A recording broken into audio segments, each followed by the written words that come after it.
हमारे व्यस्त जीवन में ईश्वर की आवाज़।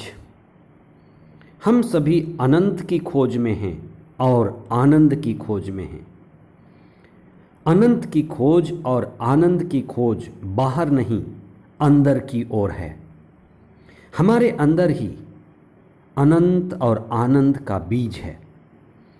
25वां सामान्य सप्ताह 21 सितंबर 2022 बुधवार, संत मती प्रेरित का पर्व। पहला पाठ इफिसियों के नाम संत पौलुस का पत्र अध्याय 4 पद संख्याएं 1 से 7 तथा 11 से 13 तक।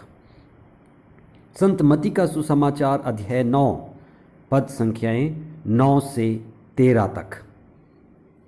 आपने कई लोगों को यह कहते हुए सुना होगा, उस व्यक्ति को अच्छी नौकरी मिल गई और वह सेटल हो गया।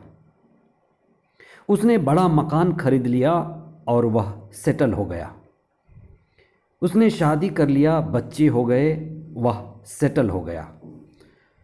हमें गहराई से पूछना है कि सेटल होने का असली अर्थ क्या है? क्या ये सेटल होना भी है? कई बार जिसे हम सेटल होना कहते हैं, यह तो अनसेटल होना कहा जाएगा। सेटल होने का अर्थ है स्थापित हो जाना, ठहर जाना, आनंद में हो जाना, वहां पहुंच जाना जिसके आगे और ना जाना पड़े, जाने का मार्ग ही ना बचे, चरम पर पहुंच जाना, ऊंचाई पर पहुंच जाना। इसी को हम सेटल होना कहते हैं। चोटी पर पहुंच गया। आज आप इसी पर चिंतन करें कि मैं क्या करूं कि असल में सेटल हो जाऊं, उस ऊंचाई को पाऊं जहां अनंत है, आनंद है। आज संतमती के पर्व के दिवस पर जो सुसमाचार है, उसमें स्वयं संतमती ने अपने व्यक्तित्व के बारे में हमें बताया है कि ईसा ने व्यक्तिगत ढंग से उन्हें नाम लेकर बुलाया। वे चुंगी घर में बैठे हुए थे। क्या हम कह सकते हैं कि मती उस समय में सेटल थे या नहीं थे? सेटल होने का अर्थ है ईश्वर से संयुक्त हो जाना, ईश्वर से मिल जाना, क्योंकि ईश्वर में ही हमारी पूर्णता है। ईश्वर में होना ही हमारा असली ठहराव है। हम बाहरी जगत के लिए, अपने शरीर के लिए, अपने मन की इच्छा पूर्ति के लिए चाहे कुछ भी कर लें, संसार ही क्यों ना कमा लें, लेकिन जब तक हम ईश्वर से नहीं जुड़ते, स्वयं के असली रूप को नहीं पहचानते, हम स्थिर और सेटल नहीं हो सकते। सेटल होना यानी रुक जाना और आगे जाने की जरूरत नहीं। अतः प्रभु में स्थापित होना ही, प्रभु को पा लेना ही परम आनंद है और असली ठहराव है। इसलिए संत लूकस ने अपने सुसमाचार अध्याय 9 पद संख्या 25 में कहा है, ईसा के वचन हैं, मनुष्य को क्या लाभ यदि वह सारा संसार कमा ले लेकिन अपनी आत्मा को गंवा दे। संत मती का टैक्स बूथ था जहां वह टैक्स लिया करते थे, रोमियों के लिए काम करते थे। उसे लेवी भी कहा जाता था।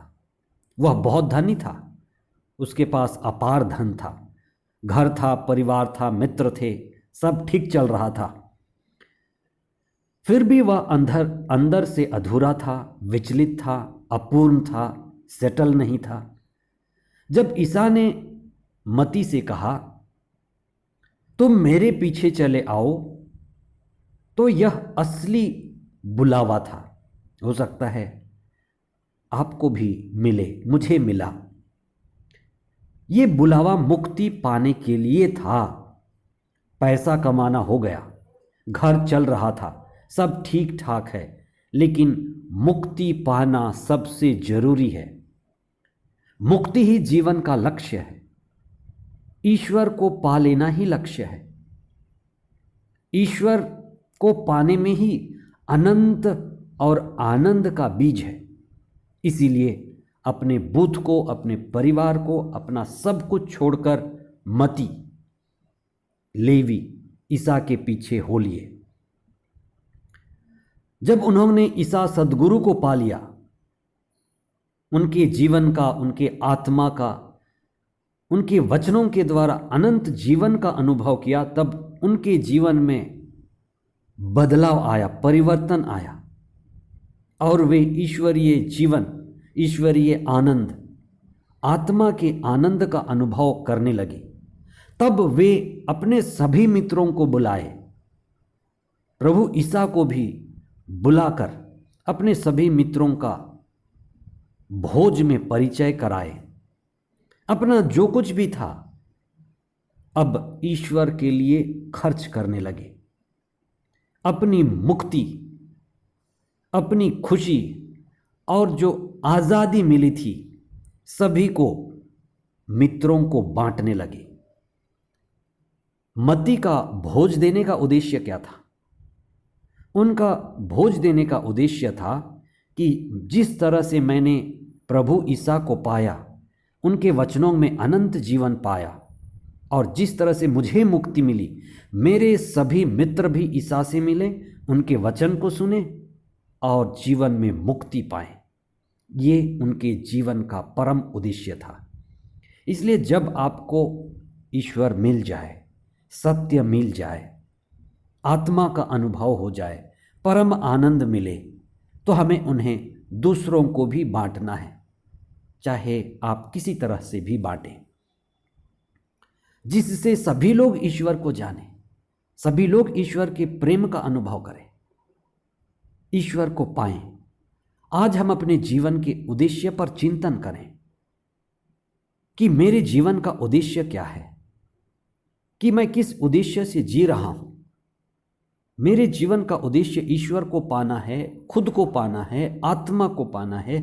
तो क्या मैंने ये पा लिया? आत्मा की पहचान हो गई, मैंने अपने अंदर के अनंत और आनंद के बीज को पाया।